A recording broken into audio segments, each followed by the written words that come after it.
तो एम्बेसडर, अभी जिस तरह एजाज साहब ने कहा ना कि भाई यूं देखा जाए तो जाहिर है अमेरिका, चाइना सामने मध्य मुकाबिल, कंपटीशन फला, लेकिन दोनों की इकोनॉमिकली डिपेंडेंस भी कितनी ज़्यादा है। यूरोप में तो हमने देखा कि उन्होंने तो बॉर्डर शॉर्डर ही का मामला ख़त्म कर दिया, और दुनिया में ऐसी कितनी मिसालें हैं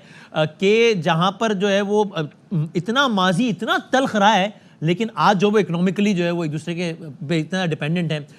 हम ये नहीं कर पाए भारत के तनाजुर में, हालांकि जाहिर है, वरना तो अगर भारत के साथ ये मामला हो या भारत का पाकिस्तान का, तो इतनी बड़ी बड़ी मार्केट्स हैं, करोड़ों अरबों की मार्केट्स हैं लोगों की, दुनिया का इतना बड़ा परसेंटेज दुनिया के इस खत्ते में रहता है। अब ये कहना ठीक होगा कि अनफॉर्चुनेटली, अभी ठीक है इस इजलास के मौके में मैं ज़्यादा नहीं तल्ख बात करता अभी, लेकिन अनफॉर्चुनेटली जो करंट रिजीम है इंडिया में, जो अब दोबारा री इलेक्ट हो गए, उसकी वजह से पहले भी सिचुएशन आइडियल तो ट्रेड के हवाले से कभी भी नहीं थी, लेकिन उस वजह से हम करंट रिजीम की वजह से इसमें मजीद हम 2 कदम अनफॉर्चुनेटली पीछे चले गए और हम ट्रेड एवेन्यूज नहीं खोल पा रहे। हालांकि दुनिया में ऐसी बहुत सारी मिसालें हैं जहां इंतहाई तल्ख माजी के बावजूद इकोनॉमिक डिपेंडेंसी है दोनों ममालिक की। या पाकिस्तान में तो इसने तो अपने म्यूचुअल रिस्पेक्ट, अपने इज्जत व नामूस व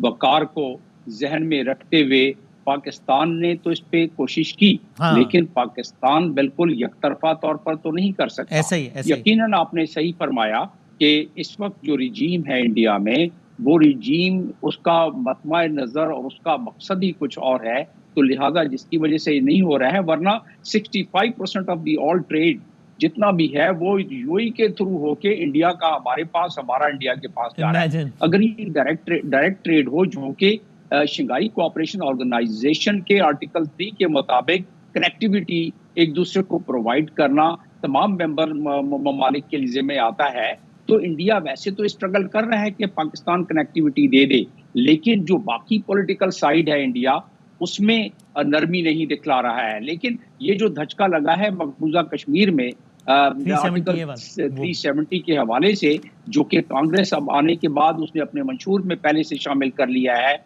कि हम इसको एब्रोगेट जो हुआ है उसको रिस्टोर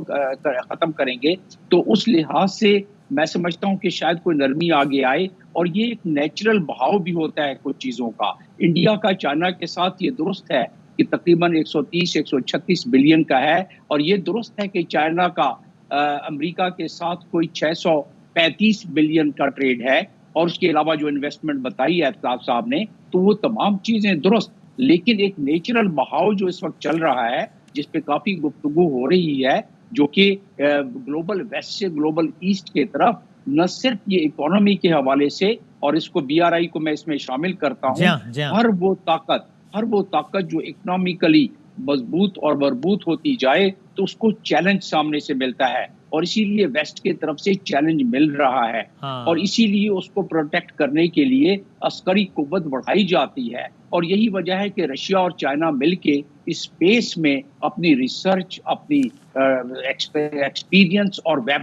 वेपनाइजेशन स्टेज की उधर कर रहे हैं स्पेस में। और दुनिया में अब तो वही मुल्क राज करेगा या वही ग्रुप राज करेगा जिसकी स्पेस में ताकत बढ़ेगी, क्योंकि स्पेस की ताकत अगर बढ़ गई तो ज़मीनी जितने भी इक्विपमेंट और आर्मी की कैपेबिलिटीज़ है, फौज की, उसको जैम किया जा सकता है, ख़त्म किया जा सकता है। तो अमेरिका इसके बारे में तशवीश कर रहा है काफ़ी, क्योंकि रशिया और चाइना इसमें अमेरिका की तकरीबन पैरेलल आ गए हैं। अब बात कर लेते हैं जो माशी वुसअतें बढ़ रही हैं। चाइना इस वक्त दुनिया का 17.6 ट्रिलियन डॉलर की इकोनॉमी है। ये पूरा खिता 24.2 की ट्रिलियन की इकोनॉमी है, और इस खिते में चाइना का बहुत बड़ा हिस्सा है। चाइना की वल्नरेबिलिटी ओकास ने उसको चैलेंज किया हुआ है, चाइना को चैलेंज किया हुआ है इस वक्त